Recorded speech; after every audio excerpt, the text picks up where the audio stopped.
3e conférence des Mardis de l'Histoire. Construire une église ou même un bâtiment public n'est jamais simple, et ça l'est d'autant moins lorsque le climat général de la France est plutôt anticlérical. Et c'est ce que nous allons voir avec la conférence de ce soir sur la fondation de la paroisse Notre-Dame du Rosaire, qui est révélateur de la vie politique saint-maurienne, qui était, on va le dire, très haute en couleur à la fin du XIXe siècle. Et donc je laisse immédiatement la parole à Dominique Prévost, que certains connaissent dans la salle, puisqu'il a été leur professeur au lycée Marcellin Berthelot, et qui a écrit un livre, disponible d'ailleurs à l'entrée, sur justement la paroisse Notre-Dame du Rosaire. À bientôt, bonne soirée. Bien, bonsoir mesdames, bonsoir messieurs. Avant de commencer, je voudrais dire, parce que je l'ai promis, un merci au père Stéphane Ola, qui est l'ancien curé du Rosaire, ainsi qu'aux archives de l'archevêché de Paris. Merci aussi au Grand Orient de France, qui m'a ouvert très très largement toutes ces archives. Et enfin, merci à M. Andy Lorenzo, qui est le responsable des archives municipales et qui, pour moi, a tenu archives ouvertes pendant plus d'une semaine. Voilà. Maintenant, je commence.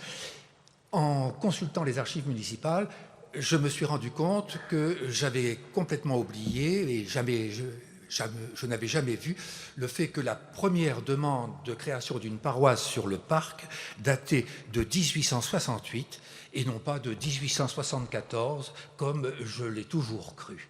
Jusque-là, pour Saint-Maur, les problèmes de paroisse se posaient parce que en 1790, la commune de Saint-Maur se réunit entre La Varenne et Saint-Maur. La paroisse de Saint-Hilaire est détruite. Il n'y a plus qu'une commune et qu'une paroisse.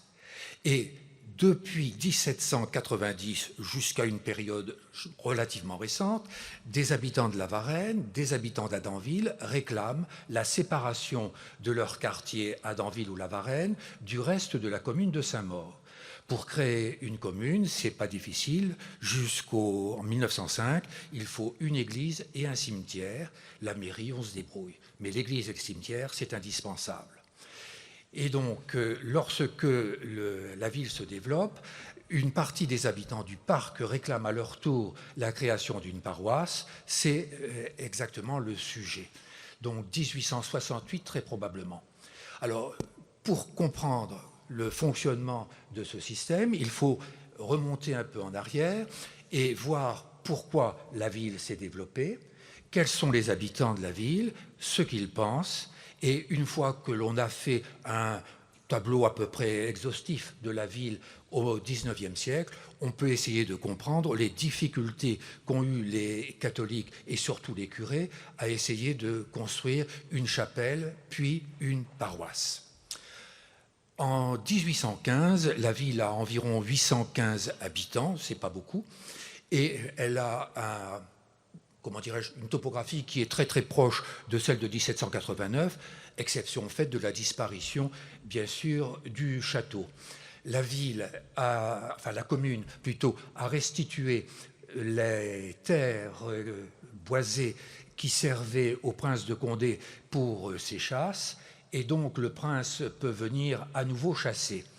En 1830, comme il n'a plus d'héritier, puisque le duc d'Enghien est mort dans les fossés du château de Vincennes, la reine Marie-Amélie a réussi à convaincre le prince de Condé de faire du duc d'Aumale son héritier. Et comme par hasard, quelques mois plus tard, le prince de Condé meurt dans des conditions tout à fait bizarroïdes, et le duc d'Aumale, il a 8 ans, est l'héritier. Bien sûr, la reine, sa mère, décide de vendre les terres de Saint-Maur, en gros le tiers de la superficie de la commune, et elle décide de les vendre tout simplement parce que le prince, en mourant, a laissé des dettes tout à fait considérables, et que d'autre part, il faut payer des droits de mutation, même si on est le fils du roi, il faut payer.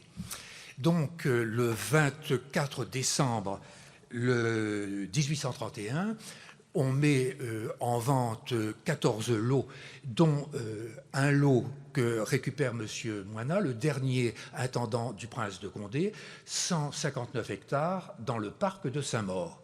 Il en achète un deuxième lot pour compléter du côté de Lapie. Et ce brave homme meurt en 1853. Les deux lots sont revendus par les héritiers. Celui du parc de Saint-Maur est vendu à la Compagnie des chemins de fer de l'Est. D'autres personnes achètent des lots, en particulier François Adam, qui est un homme d'affaires de Paris qui est venu s'installer, Caffin, qui est un agronome. Et ces deux personnes achètent donc des lots aussi bien à Champignol que sur Adanville ou sur la Varenne.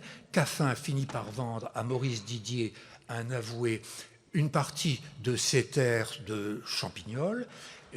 Maurice Didier revend tout de suite, ou plus exactement donne une partie des terres à la Compagnie des chemins de fer de l'Est pour que le chemin de fer passe dans Saint-Maur et ne passe pas à Champigny. Et enfin, le Mailleux achète en viager à la veuve d'un ancien maire Barré une centaine d'hectares. La veuve a le bon geste de mourir quelques mois plus tard et il a récupéré ses terres pour vraiment pas grand-chose, je crois 27 000 francs, c'est-à-dire un chiffre parfaitement insignifiant. Et donc, tous ces gens décident évidemment de lotir. Les premiers à lotir sont évidemment Adam et Caffin, parce que les terres de Saint-Maur, qui devaient servir à la culture de la betterave, n'ont pas donné des résultats extraordinaires.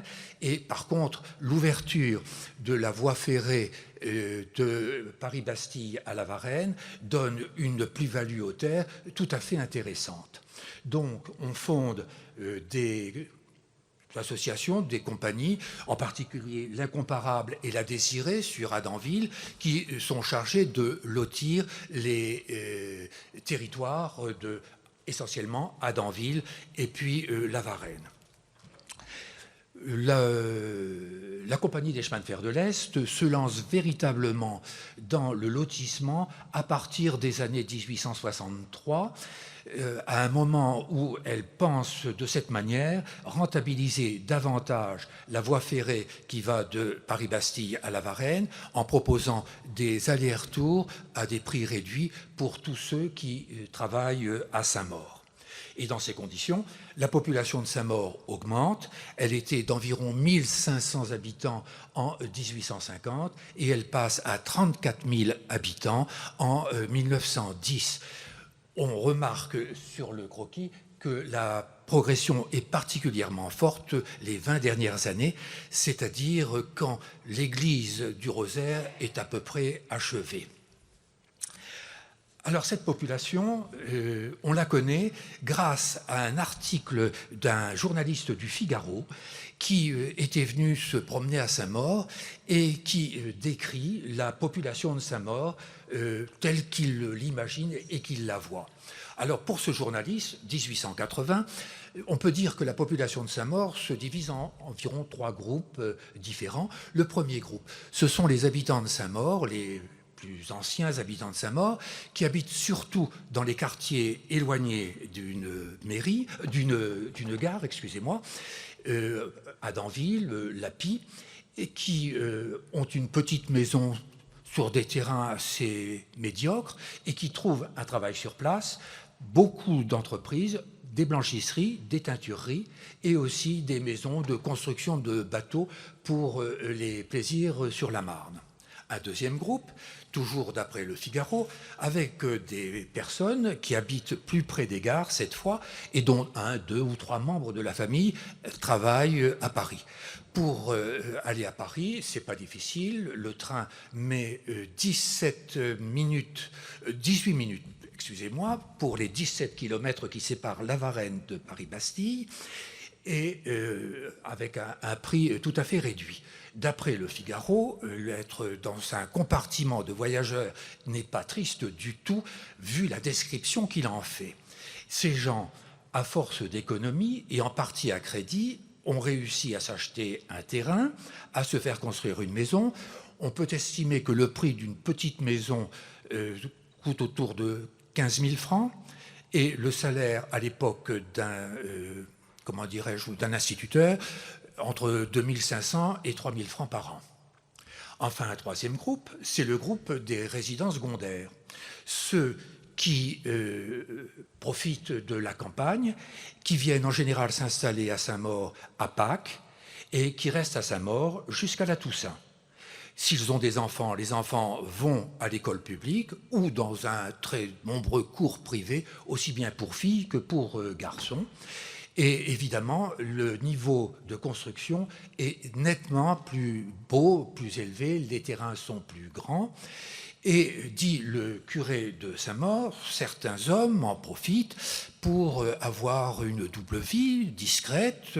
Pendant l'été, il vit avec sa femme et va travailler à Paris où il retrouve sa maîtresse. Et en hiver, c'est l'inverse. La maîtresse vient s'installer à Saint-Maur et lui-même peut continuer à mener sa vie de famille discrètement et honorablement à Paris. Voilà donc une population qui est nombreuse, qui augmente, surtout des Français, mais on note aussi la présence d'un certain nombre d'Italiens et pas seulement des maçons. Il y a d'autres métiers qui peuvent être faits par les Italiens. Vous avez parmi ces gens de très nombreux commerçants, industriels, retraités, que l'on appelle des rentiers. À l'époque, il n'y a pas d'organisation de retraite, donc les gens font leur retraite et préparent leur retraite pendant leur année d'activité, et du coup deviennent rentiers et vivent en général chichement avec la petite retraite qu'ils ont réussi à amasser. Il y a aussi un certain nombre d'artistes qui viennent. Tout le monde connaît Pissarro, mais on peut dire aussi que Paul Cézanne, qui est aussi très connu comme peintre, a vécu 2 ans à La Varenne et a peint un certain nombre de tableaux sur de La Varenne et des personnalités du tout Paris. La plus célèbre de ces personnalités, c'est un monsieur qui s'appelle Louis Quentin, qui est le directeur des Folies dramatiques de Paris et qui fait venir toute une série d'artistes à Saint-Maur. Et donc en 1878, le 25 août, c'est à Saint-Louis, donc sa fête, il a fait venir Monsieur Planquette, qui vient de remporter un succès considérable à Paris en faisant jouer les cloches de Corneville. Il fait un banquet somptueux. Il faut dire que sa maison vaut le coup. Je lis mon papier, c'est le Figaro qui parle. Une grande propriété bourgeoisement agencée, avec une salle de billard, un pavillon de jeu, une pièce d'eau avec des carpes, une grotte artificielle, une vacherie, une laiterie et un immense potager. Voilà donc sa petite maison. Et de là, toujours le 25 juillet 78, il fait venir les grands spécialistes des feux d'artifice, les Ruggieri. Ça a dû lui coûter très très cher, et il a fait tirer un feu d'artifice absolument extraordinaire, dont évidemment toute la commune a profité. Donc une population variée, permanente, et à cela s'ajoute une population qui vient essentiellement le dimanche pour profiter des bords de Marne, en prenant l'un des 120 trains qui desservent Saint-Maur, Saint-Maur-Créteil ou la Varenne. Champignol n'a pas tellement la côte parce qu'il n'y a rien d'intéressant tout près, et soit ils font du canotage, soit ils vont dans une guinguette, ou bien ils s'amusent l'après-midi sans problème. Donc, cette population, et le Figaro note de façon très très curieuse que dans la ville de Saint-Maur, dans la commune de Saint-Maur, les principes de la libre pensée et de l'athéisme y fleurissent plus facilement que les fleurs, les légumes et les fruits. Or, quand on sait qu'à la même époque, toutes les maisons avaient des jardins, des fleurs et des fruits, vous imaginez le poids de la libre pensée à Saint-Maur. Cette libre pensée est d'abord représentée par un monsieur qui s'appelle Arsène Lopin. Je dis bien Arsène Lopin, qui est un conseiller municipal pour une mandature et qui a dans l'idée d'organiser des repas festifs, en particulier le vendredi saint.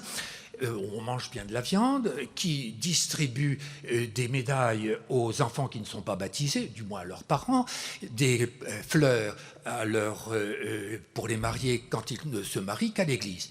Au bout de 4 ans, il trouve que Paris est beaucoup plus intéressante. Il se fait élire à Paris et vous savez qu'il a servi de modèle à Boris Leban comme Arsène Lupin. Deuxième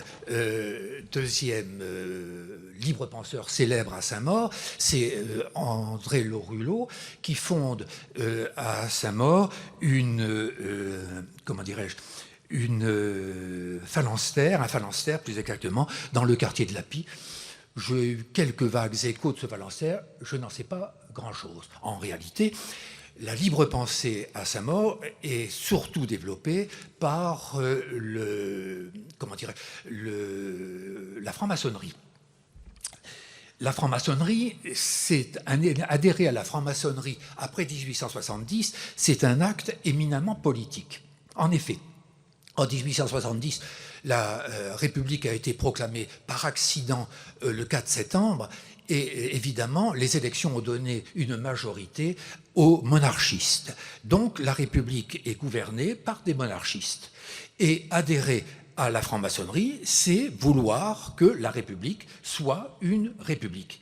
Or, qui veut lutter pour la République doit obligatoirement lutter contre l'Église, puisque l'Église, à l'époque, est réputée monarchiste et évidemment anti-républicaine. Donc, en 1886, à Saint-Maur est fondée une loge Travail et Concorde. Cette loge, manifestement, est active, puisque à 2 reprises, elle demande à la municipalité la fourniture gratuite de bancs pour un certain nombre de conférences qu'elle organise. Et en 87, elle organise une conférence en faisant venir la Ligue de la protection de la femme à Paris, qui a été organisée par un monsieur qui s'appelle Jules Alix, qui a été maire communard du 8e arrondissement. Et lors de cette conférence, alors la loge Travail et Concorde, d'après le journal de l'époque, se trouve en pleine campagne. Je ne sais pas où, parce qu'à Saint-Maur, la pleine campagne, c'est vaste. Donc, en pleine campagne, Louise Barberousse vient faire une conférence aux femmes sur la libération de la femme, et elle déclare que les femmes sont brimées par la religion depuis toujours, et donc la seule façon de libérer la femme, c'est évidemment de lutter contre la religion. Elle est fortement applaudie. Suit monsieur Alix, Jules Alix, qui lui fait une conférence sur l'amour libre. Et commence sa conférence sur l'amour libre. Mais alors là, les hommes présents à la conférence, qui avaient applaudi la personne précédente, protestent énergiquement, disant que c'est scandaleux, que c'est immoral, et prennent la parole, l'interdisent au malheureux Jules Alix, qui est dans l'obligation de se lancer dans une conférence sur les bagaudes, dont il ne connaissait rien, et il a parlé essentiellement d'os qu'il aurait soi-disant trouvé dans les bagaudes. C'est tout la conférence qui a eu lieu. En tout cas, dans cette loge, en 1893, 25 frères trouvent que la loge n'est pas assez active et décident de partir et de fonder une nouvelle loge qui s'appelle La Réforme, derrière Maurice Ulrich, qui est un architecte qui habite Saint-Maur. Et je pense, vu la date, que c'est parce que la loge le Travail et Concorde était favorable plus ou moins à l'être suprême, parce que 2 ans auparavant, à l'initiative du pasteur Desmond, la référence à l'être suprême a été supprimée des canons de la franc-maçonnerie en France. Donc, ils fondent une nouvelle loge avec 25 personnes. Manifestement, c'est pas toujours très facile, puisque pour très rapidement, ces gens vont se disputer et comment dirais-je, 2 ans plus tard, le vénérable de la loge, c'est-à-dire le responsable, proteste parce que les gens ne viennent pas aux réunions et ne votent pas. L'année suivante, même chose, les gens ne viennent pas aux réunions. La loge est composée entre 25 et 35 personnes. Ce sont essentiellement des gens de, j'allais dire, petite bourgeoisie, parce qu'il faut payer une cotisation, il faut payer un uniforme, et il y a 2 réunions mensuelles où il faut assister et discuter. Et donc les ouvriers, quand ils rentrent de Paris, n'ont évidemment pas tellement envie d'aller passer 2 soirées à aller discuter même sur l'avenir de la France.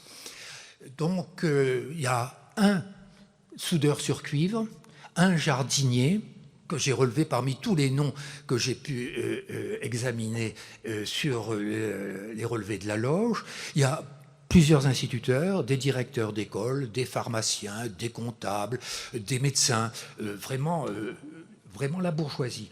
On doit se méfier évidemment des notations de la profession, parce que quelqu'un qui était comptable était en fait un petit employé de banque, un autre qui était un négociant en vin était tout simplement quelqu'un qui tenait un estaminet à sa mort, mais il devait estimer que estaminet à sa mort, c'était pas assez glorieux pour lui, il avait préféré se mettre négociant en vin.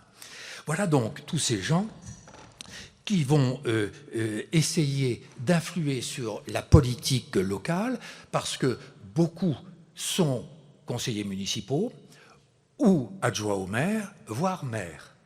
Cependant, tous les maires de Saint-Maur, depuis Piètre jusqu'à Marin, sont tous francs-maçons, mais pas forcément à la loge de Saint-Maur, puisque Piètre, par exemple, a été adhérent à la loge Cosmos de Paris, et le docteur Salfranc, sur lequel je vais revenir bientôt, a été lui aussi adhérent sur une loge de Paris. Voilà donc des gens qui, en général, adhèrent vers 40 ans, et leur départ est lié soit à l'âge, la maladie, le déménagement, il y en a beaucoup, ou bien encore, ils ne payent plus leurs cotisations parce qu'ils ne sont pas d'accord avec la ligne qui est suivie par les adhérents de la loge, donc la Réforme. Cette loge va être agitée en 1910 par un scandale absolument épouvantable, puisque le docteur Salfranc, qui était le maire, avait choisi pour deuxième adjoint M. Véram. Or, M. Véram avait une honnêteté un peu discutable. Il avait trouvé que des tuyaux qui étaient en parfait état devaient être vendus, de même que des lanternes en cuivre devaient être vendues, alors qu'elles étaient en parfait état. Et donc, il les vend pour 2600 francs, ce qui est quand même une somme, hein, c'est le salaire annuel d'un instituteur, mais il n'éprouve pas le besoin de donner l'argent à la caisse municipale.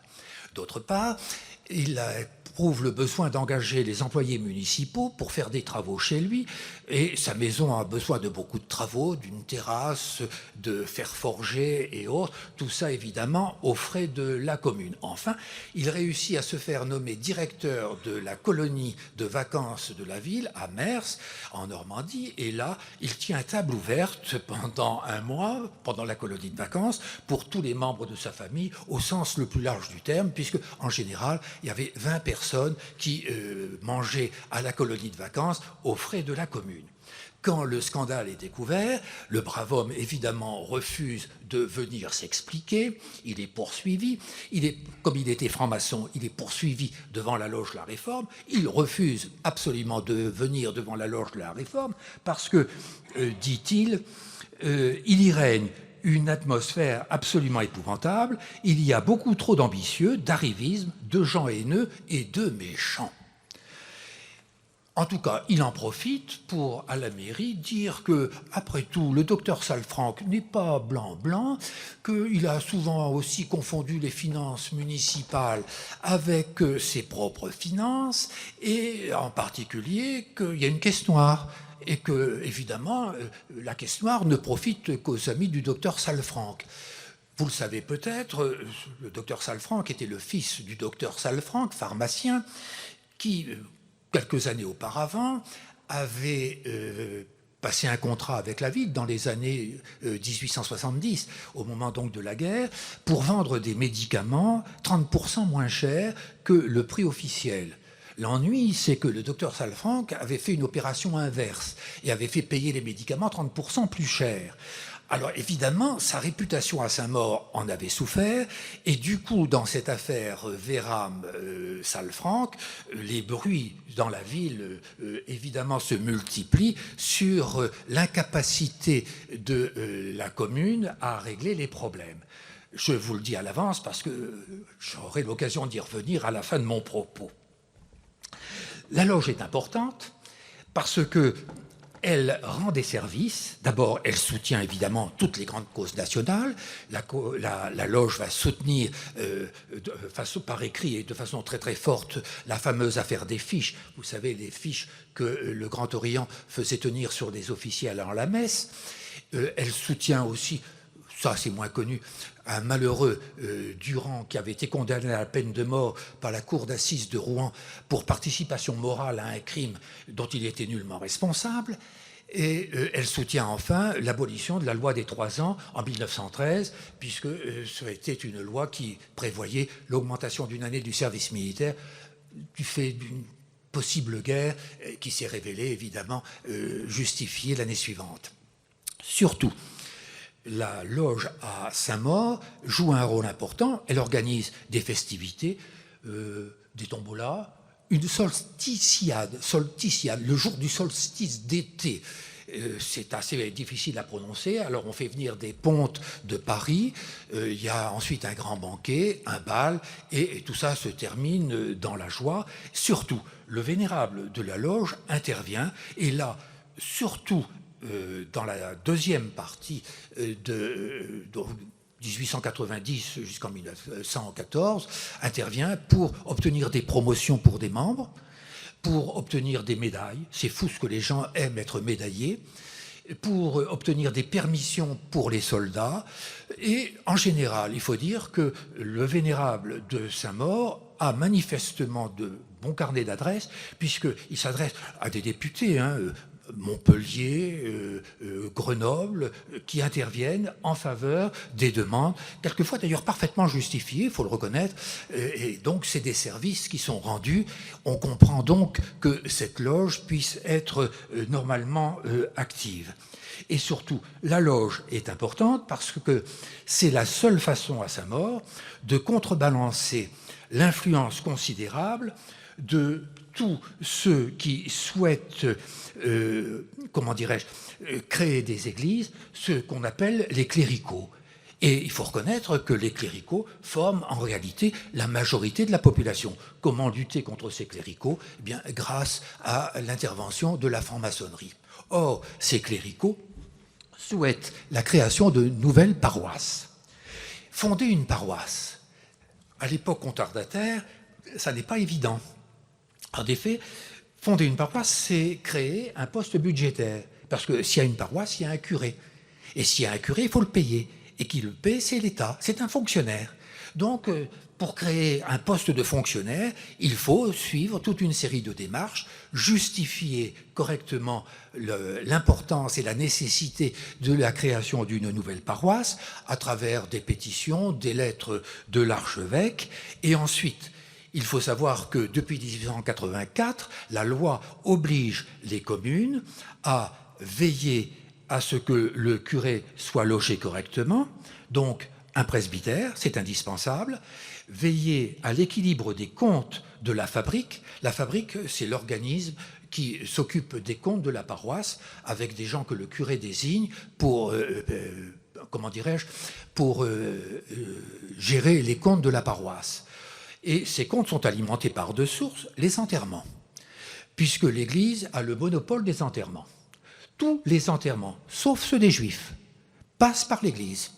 Alors, si vous ne voulez pas vous faire enterrer à l'Église, vous avez parfaitement le droit, bien sûr, mais vous devez quand même payer à l'Église. C'est la loi, c'est comme ça. Alors, évidemment, ça râle, mais ça permet des rentrées. Et surtout, évidemment, les rentrées, c'est les dons des paroissiens qui se montrent éventuellement généreux ou, s'ils ne sont pas contents du curé, qui font la grève des dons, de la quête, et dans ces conditions, le curé est dans l'obligation de faire avec. Mais enfin, il a quand même un traitement et des rentrées d'argent par ce biais des enterrements. Vous avez donc obligation pour la commune d'envoyer un conseiller municipal au conseil de la fabrique pour veiller à la régularité des comptes et pour faire en sorte que les comptes puissent être normalement approuvés. Ce jusqu'à un budget de 30 000 francs. Au-delà de 30 000 francs, c'est la Cour des comptes, c'est le Conseil d'État qui s'en occupe, et donc le conseil municipal peut faire des marques, mais n'a plus rien à dire. Et à Saint-Maur, grâce à l'augmentation de la population, le budget dépasse très très rapidement les 30 000 francs, ce qui évidemment est très précieux pour le curé, parce que quand on voit les comptes présentés à la fabrique, du moins à la mairie, par les curés successifs et par les fabriciens, c'est effarant. Pour essayer de comprendre où va l'argent, d'où vient l'argent, comment il est utilisé, il n'y a rien à y comprendre. Même en y passant 1 heure ou 2 à essayer d'éplucher les comptes, c'est impossible. Les adjoints qui sont chargés de surveiller les comptes n'y comprennent rien du tout, protestent.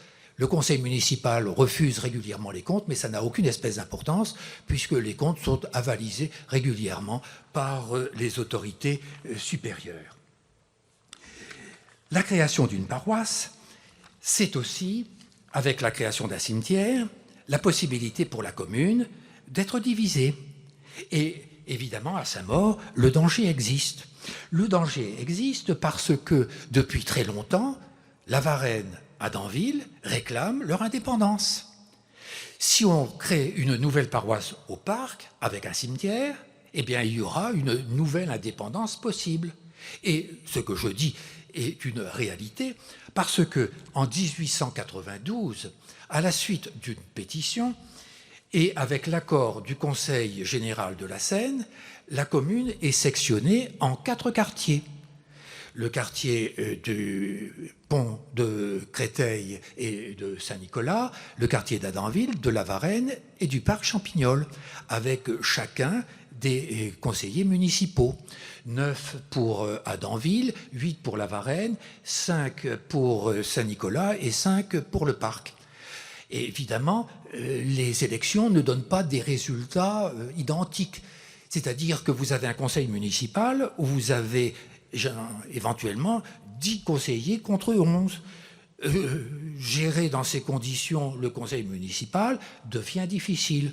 Aurault, le maire, en 1892, au bout de 2 ans et dans l'obligation de rendre son tablier, le conseil municipal est dissous, de nouvelles élections ont lieu, et vous avez des élections qui montrent à nouveau l'attachement des habitants des différents quartiers à leur quartier et cette volonté d'indépendance que l'on retrouve même en 1905, en 1900, quand la commune supprime le sectionnement et retrouve un système plus habituel, parce qu'une pétition a eu lieu pour savoir ce qu'on allait faire, et quand vous lisez les appréciations des pétitionnaires, beaucoup expriment que c'est scandaleux d'abandonner le système de sectionnement, puisque les quartiers vont être abandonnés et qu'on ne connaîtra pas, on votera pour des gens qu'on ne connaît pas, puisque les conseillers municipaux qui viennent, personne ne les connaît, personne ne sait qui ils sont. En tout cas, dans ces conditions, on comprend qu'il soit extrêmement difficile de créer une paroisse et de créer une église. Pourtant, ça n'a pas empêché les habitants de Saint-Maur de le vouloir. Ça remonte très loin, cette idée de créer une paroisse. Ça remonte aux premiers lotissements qui ont été faits par Adam et Caffin à Adanville et à la Varenne. Créer une paroisse, c'est avoir une église. Avoir une église, c'est demander une autorisation qui sera refusée. Alors, Adam fait une chapelle privée qui est suivie par Caffin. Tous les deux font une chapelle privée. Vous avez le droit de faire une chapelle privée. Aucune autorisation à demander. Il suffit simplement de déposer à la mairie un papier comme quoi vous construisez une chapelle privée. Puis ensuite, aussi bien Adam que Caffin ouvrent leur chapelle privée au public. Ils ont le droit. Et à ce moment-là, ça devient une chapelle. Et le curé de Saint-Nicolas peut éventuellement y dépêcher un vicaire qui, sur place, pourra célébrer la messe le dimanche. C'est donc une façon comme une autre de contourner la loi. En 1868, très probablement, une demande des habitants du parc pour créer une chapelle au parc est déposée à la mairie, accompagnée d'une promesse de souscription de la part des habitants du parc, encore peu nombreux à l'époque, 1500 personnes, qui se montaient à 60 000 francs. 60 000 francs de promesses de dons. C'est énorme. Et à la suite de cette demande, le maire de l'époque, Mahieu, en s'appuyant sur le nombre des enterrements, regarde si on peut créer des nouvelles paroisses. Donc il fait des calculs, il découpe la ville en morceaux en fonction des enterrements. Et s'il y a, au départ, dans un premier temps, il n'y a pas assez d'enterrements, surtout d'enterrements de première classe à Danville, donc on ne peut pas créer une paroisse, c'est pas viable. Par contre, en prenant un petit peu sur le parc et en rajoutant ce petit morceau du parc à Danville, on arrivera à un équilibre et permettant la création de paroisses. Mais Mahieu est victime, comme les Saint-Mauriens, de la guerre de 1870 et évidemment, le projet est abandonné. En 1874, donc 4 ans après la fin de la guerre, la commune est à peu près restaurée. Et on sait que 600 maisons ont été construites entre 1871 et 1874 dans le seul quartier du parc. 600 maisons. C'est donc qu'on construit à tour de bras. Et évidemment, les gens qui habitent dans ces maisons souhaitent vigoureusement la création d'une église au parc. Pourquoi ? Parce que, disent-ils, c'est pas possible d'aller toujours à Saint-Nicolas. Il y a 8 kilomètres à pied entre le Saint-Nicolas et l'endroit le plus loin de la ville. 8 kilomètres aller-retour. Les rues sont des rues privées. Elles sont pleines de fondrières, elles sont sales, elles sont éclairées chichement avec quelques lampes à huile. C'est assez dangereux. Quand les enfants doivent aussi emprunter ces rues pour aller à la messe ou pour aller au catéchisme, évidemment, ils risquent de faire de mauvaises rencontres. Alors les parents préfèrent ne pas les envoyer à l'église, au catéchisme, parce que c'est trop dangereux. Il y a donc une véritable demande. Le curé, qui est celui qui était présent à Saint-Maur, l'abbé Colomb, pendant la guerre de 70, est tout à fait contre. Il dit, après tout, vous venez bien à la pharmacie, elle est juste à côté du presbytère, ou cherchez voir le médecin, il est juste à côté du presbytère, quand vous en avez besoin, pourquoi vous ne viendriez pas voir le prêtre? Il n'y a pas de raison qu'on construise de nouvelles paroisses, Saint-Maur n'en a pas besoin. Mais évidemment, le problème n'est pas, la réponse du curé n'est pas du tout satisfaisante, et du coup, le maire, qui est Eugène Cottenet, qui est le maire désigné. Je vous rappelle que au début de la Troisième République, les maires des communes, des grandes communes, étaient désignés par le pouvoir et non pas élus par les autres conseillers municipaux.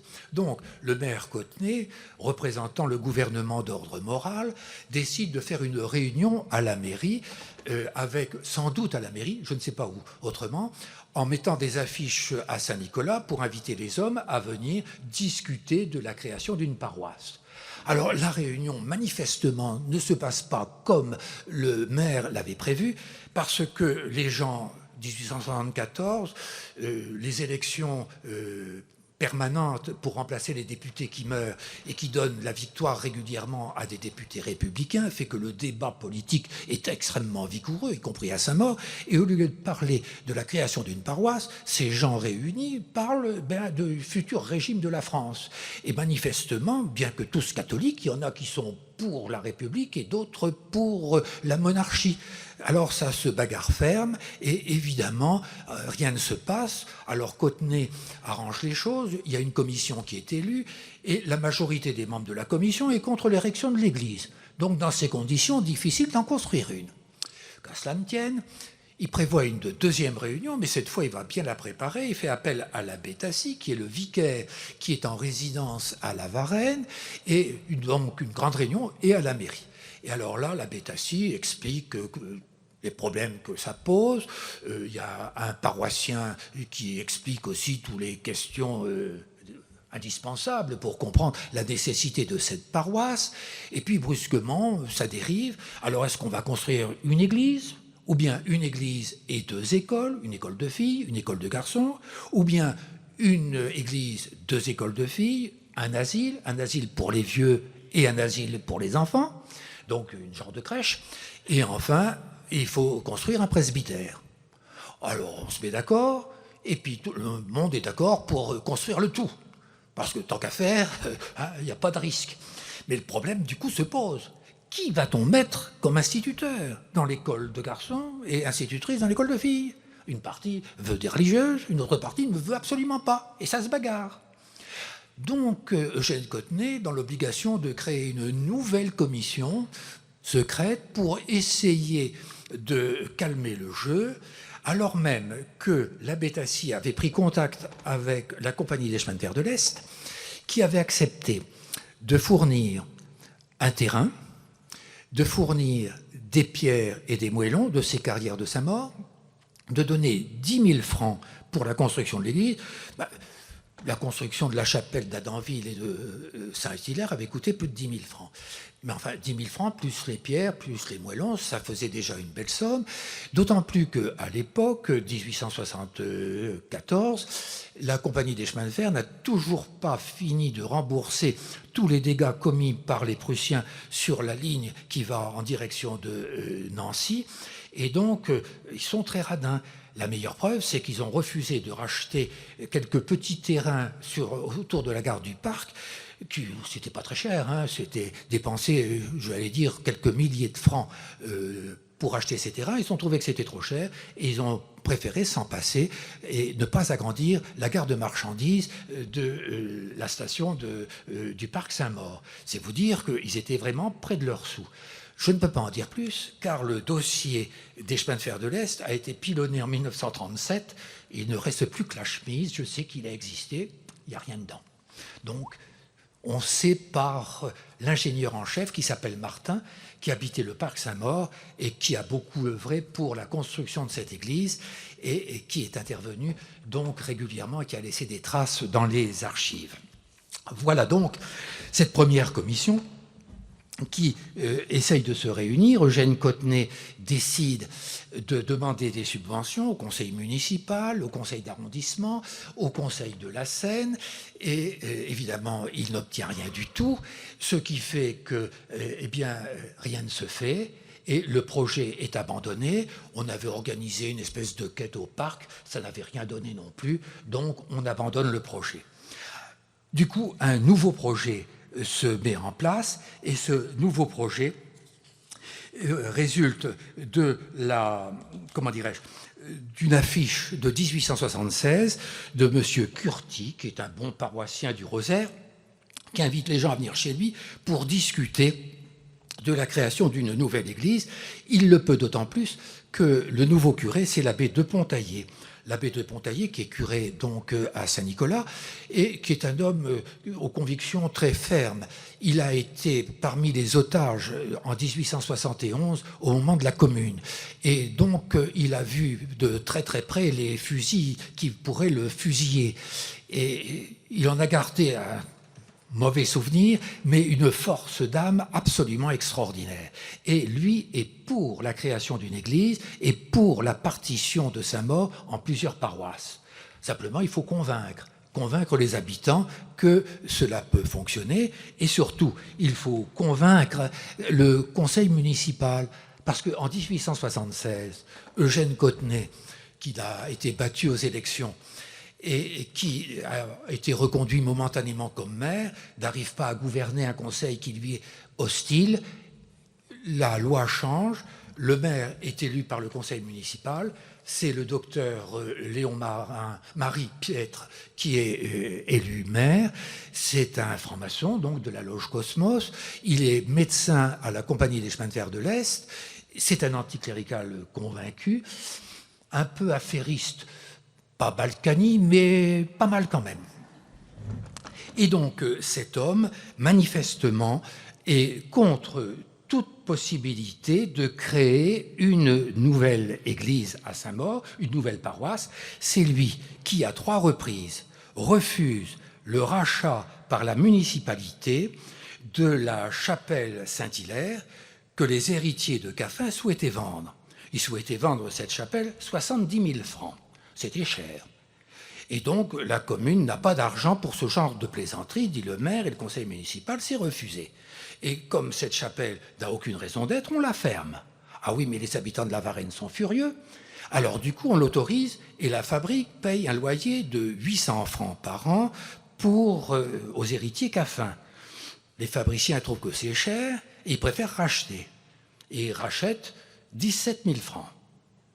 Le prix de départ étant de 70 000 francs, on peut dire que la fabrique est près de ses sous.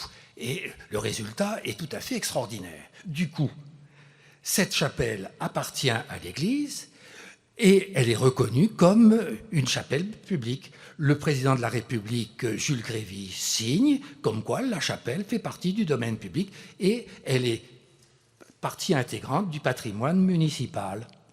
Le maire est absolument furieux. Première idée, eh bien, la rue Saint-Hilaire qui passe devant la chapelle Saint-Hilaire, on va changer son nom et on va l'appeler la rue Voltaire. Oui, mais le bout de la rue n'est pas très bon, alors on change d'avis. Donc, on ne l'appelle pas rue Voltaire, mais on interdit les processions. Parce que, évidemment, les processions, cela provoque des troubles à l'ordre public. Le 25 juin, donc, 1886, à la veille du grand pèlerinage à Notre-Dame des Miracles, toute procession dans sa mort est interdite. C'est absolument extraordinaire parce que cet arrêté municipal a été reproduit jusque dans des journaux aux États-Unis. C'est tout à fait extraordinaire. C'était véritablement un manifeste très fort contre la présence des cléricaux dans la commune de Saint-Maur. N'ayant pas la possibilité d'agir comme il le souhaite, le conseil municipal, jusqu'en 1905, va donc essayer de mener une politique anticléricale pour lutter contre l'influence de l'Église. D'abord, on organise à la mairie des baptêmes laïques. Il n'y a pas d'eau, hein, bien sûr, mais les parrains et marraines sont là, ils s'engagent à suivre les enfants. Puis, on imagine de créer une espèce de communion solennelle, sans communion, bien sûr, au moment de l'adolescence, au moment de l'entrée dans l'âge adulte. On imagine aussi des cérémonies un peu particulières, en particulier pour accompagner les défunts. Ça, c'est le premier élément. Deuxième élément, c'est limiter au maximum l'exercice du culte.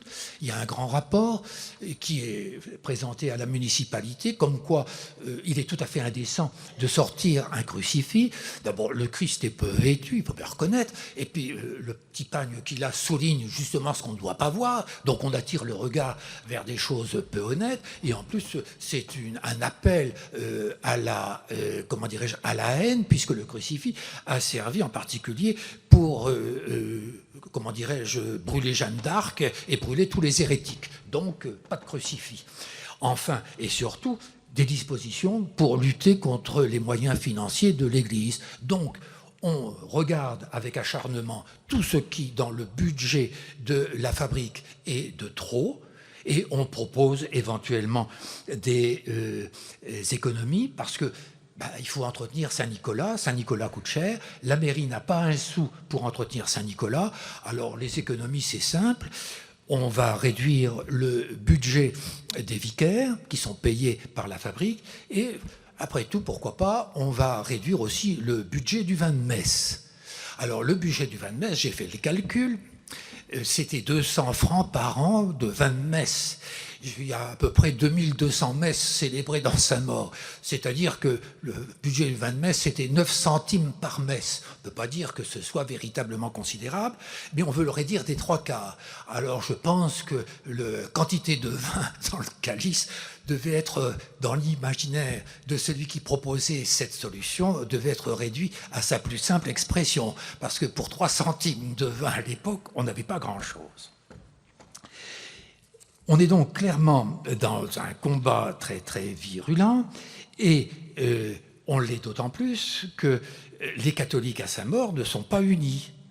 Ça se voit très nettement au moment des élections et au moment des discussions.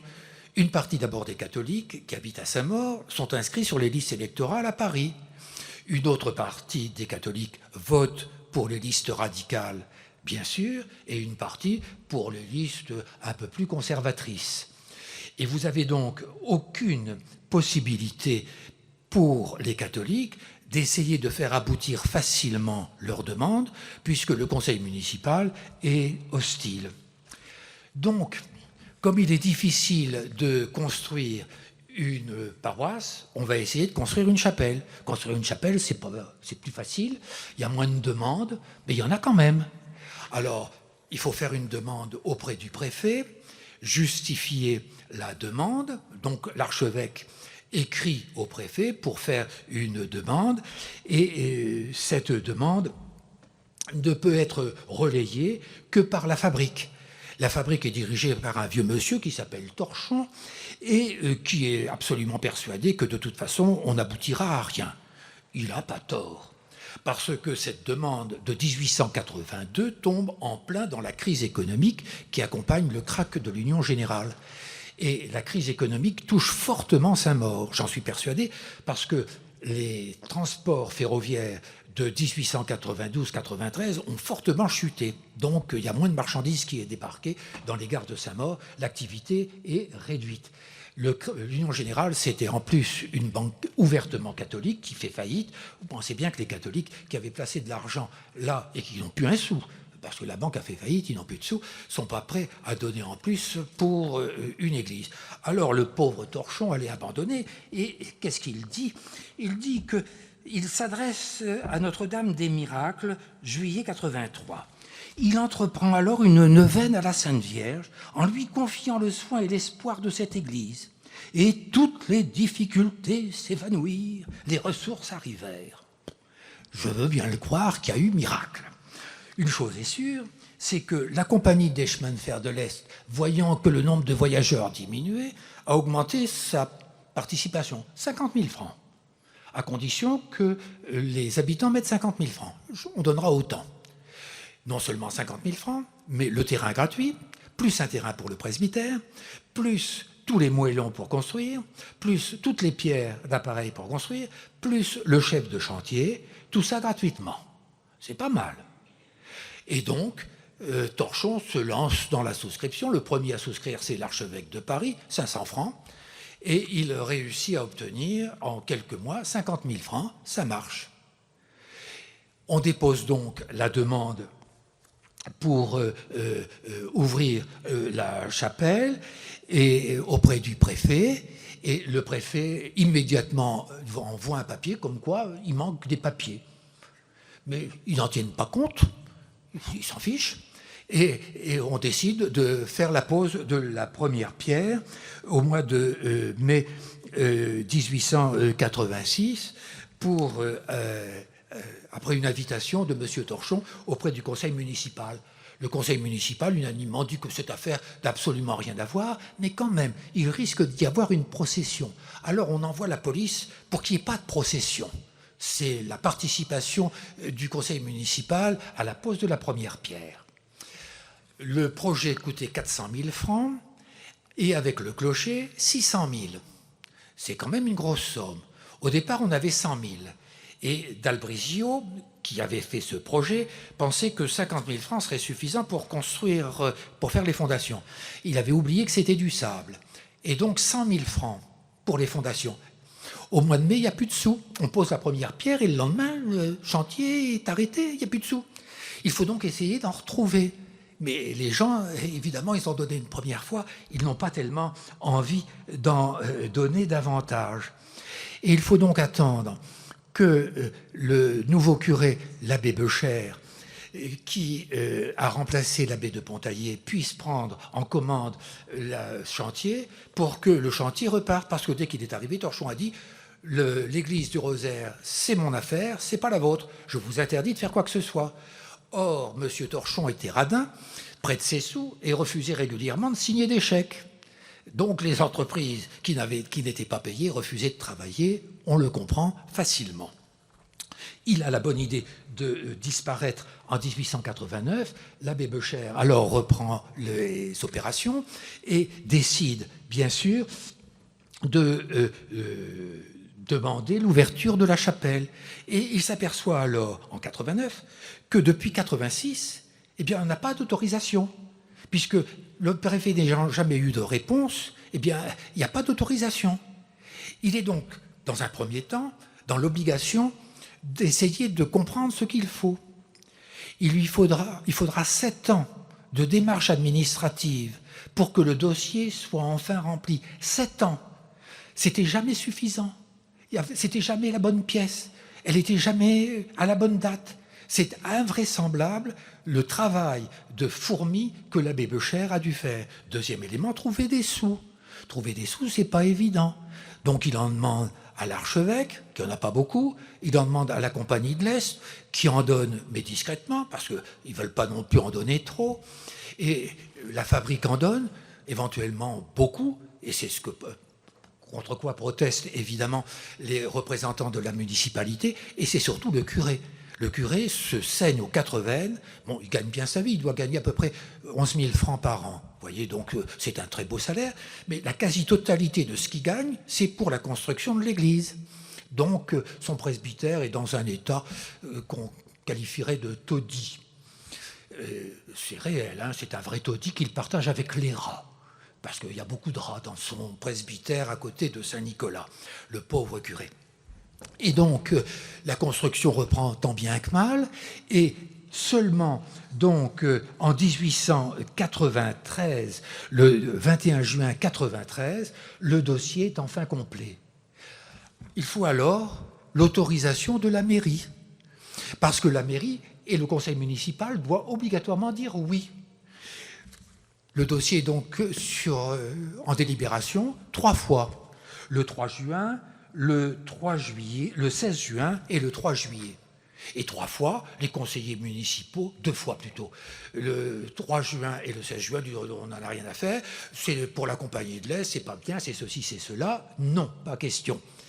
Et le maire Maxent, bon, dit tant pis, mais à ce moment-là, les habitantes du parc Furibarde vont tous les jours à son bureau, assiègent le bureau, l'embête, tant et plus, jusqu'au moment où Maxent accepte une 3e délibération. Alors il explique que ça ne coûtera rien à la commune, que c'est bien, que ceci, que cela, et surtout, il a la bonne idée de faire un scrutin secret. Les 2 premiers étaient publics, donc tous contre. Alors à bulletin secret, évidemment, comme madame avait dit à monsieur qu'il fallait voter pour la chapelle, eh bien, ça passe sans aucun problème, la chapelle est reconnue. 700 places, 800 places en serrant bien, et donc elle est ouverte au culte. L'abbé Beuchère est donc content, mais évidemment ça ne dure pas très longtemps parce que personne n'est heureux. Personne n'est heureux, la mairie n'est pas contente parce qu'évidemment ils l'ont dans l'os, puisque la chapelle a été reconnue et le décret du président de la République a été contresigné par Émile Combes, donc le président du Conseil de l'époque, et donc il souhaite évidemment limiter son activité. Les paroissiens ne sont pas contents parce qu'ils souhaitent avoir une paroisse et non pas simplement une chapelle. Et puis les vicaires qui sont délégués, ils souhaitent être curés, c'est évident. Or le curé, il ne veut pas. Et ils préfèrent être curés sans avoir beaucoup de responsabilités, mais toucher l'indemnité de curé, ça se comprend, on se met à leur place. Et donc, c'est tout un pataquès qui est là, et l'abbé Beuchère est au milieu. Le pauvre homme délègue d'abord un vicaire au rosaire, mais le vicaire dit pique-pente de son curé, et évidemment, il est débarqué. La chapelle fonctionne plus ou moins. Alors, on a droit à quelques mariages et enterrements, mais uniquement de la grande classe. Je vous rappelle qu'il y avait 7 classes. Et donc, la première classe, c'était le décorum, et puis les petites classes, c'était gratuit. Mais seules les classes payantes sont autorisées au rosaire, parce qu'autrement, il n'y aurait que des classes non payantes. Évidemment, le curé n'est pas d'accord. Alors, évidemment, ça chasse dans le pays, parce que, ah oui, quand il s'agit de sous, le bon Dieu, il peut toujours y aller. Les curés, ils sont toujours prêts à s'en mettre plein les poches. Et donc, la situation est d'autant plus difficile que 1901, à la suite de l'affaire Dreyfus, il y a séparation de l'Église et de l'État. Et cette séparation de l'Église et de l'État se traduit à sa mort par la disparition, à la demande de la municipalité, de toutes les, de toutes les fraternités qui existaient, c'est-à-dire les sœurs de Saint-François, qui tenaient un hospice, les sœurs de la Sainte Famille, du Saint-Sacrement et de Saint-André, qui étaient dans l'enseignement, et des sœurs infirmières rue Diderot. Alors, pour les sœurs de Saint-André, il y a une sœur qui se sécularise et qui abandonne son habit religieux.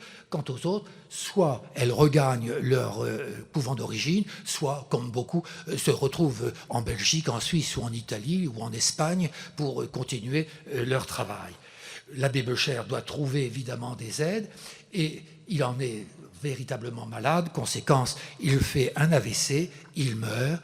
Il laisse des papiers dans un état épouvantable, et c'est là où on se rend compte effectivement que son presbytère, qui aurait dû être entretenu par la fabrique, est un taudis, et que les rats sont là, puisque les rats viennent manger les papiers de l'abbé qu'on a récupérés entre-temps. Il est donc suivi de l'abbé Rivinc, qui a pour mission de faire la séparation de la paroisse et avec Saint-Nicolas. L'abbé Rivinc préside les inventaires qui ont lieu dans d'assez bonnes conditions. Quand on compare à d'autres paroisses, à Saint-Maur, il y a Saint-Nicolas qui a un inventaire, le Rosaire et évidemment Saint-Hilaire qui a un inventaire.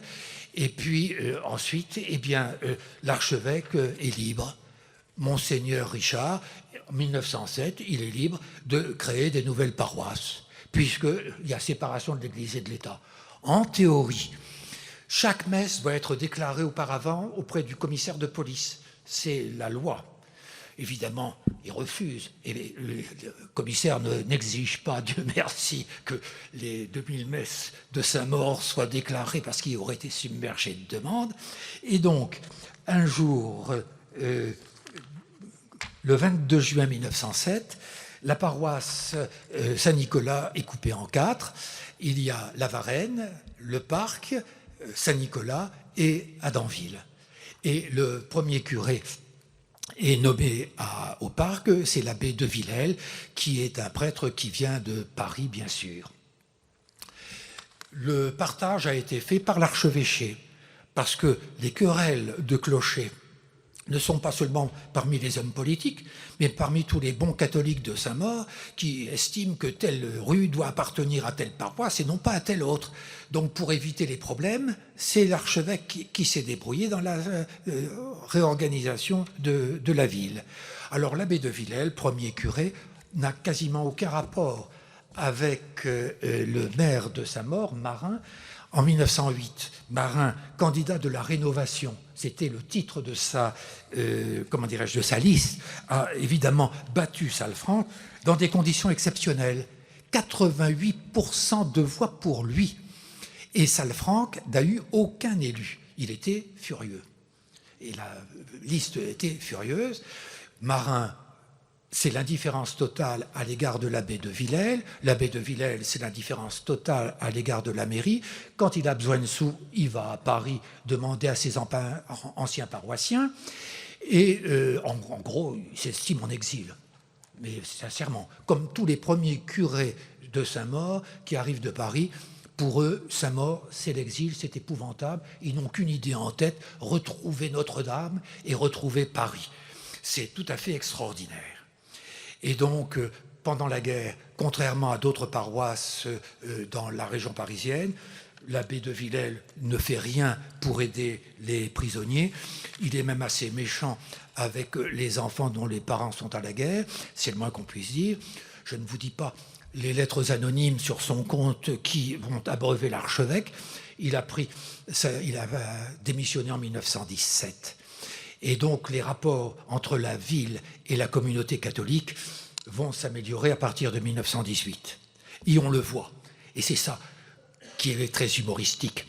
La ville de Saint-Maur a lutté avec acharnement contre l'Église catholique parce que l'Église catholique a coûté cher et qu'il fallait ménager les dépenses de la ville.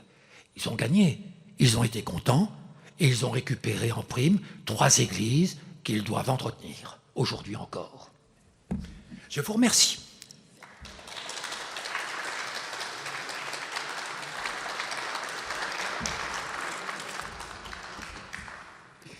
J'ai dépassé. Merci beaucoup. Est-ce qu'il y aurait des questions?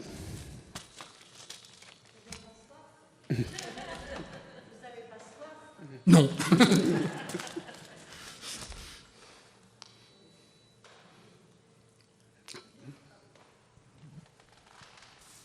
Je voulais savoir si les francs-maçons avaient continué à occuper la ville après ces années-là. Oui, Enfin, normalement, c'est secret. le rôle des francs-maçons a été important, on peut dire, jusqu'en 1940. Après, si vous voulez, mais c'est totalement différent. La guerre 14-18 a joué un rôle déterminant dans l'évolution du Grand Orient. Ça, c'est absolument net. Et si vous écoutez quelquefois sur France Culture le dimanche matin le Grand Orient qui intervient peut-être une fois par mois, vous pouvez constater la qualité souvent des interventions du Grand Orient. Mais le rôle est important puisque Galtier, qui est l'auteur de l'histoire, et qui est un homme qui s'est converti à la suite d'un miracle dont il aurait bénéficié. C'est lui qui le dit, c'est pas moi. Il était très malade, il fait un pèlerinage et la Vierge de Lourdes le guérit. Donc il devient très croyant, il fait une enquête et il apprend que Marin, qui lui avait toujours dit qu'il n'avait jamais été franc-maçon, a été franc-maçon. Ça a été le début d'une dispute mémorable. Et dans le journal de Galtier, Monsieur Marin devient Mussolini. Et donc, vous avez Marin-Mussolini à longueur de pas. Alors, il se réconcilie avec Marin au moment de l'organisation des grandes fêtes de Saint-Maur, 1937, mais c'est ça, hein, 37 ou 38, je ne me souviens plus. Et là, Marin ayant besoin de Galtier, eh bien, il se réconcilie. Et vous savez, le malheur de Galtier, à la mort de Marin, il espérait devenir maire et il meurt quelques jours plus tard, lui-même. Donc, il n'a jamais été maire de Saint-Maur. Ai-je répondu? D'autres questions? D'autres demandes de précision? J'ai dû être très clair. Eh bien, merci beaucoup.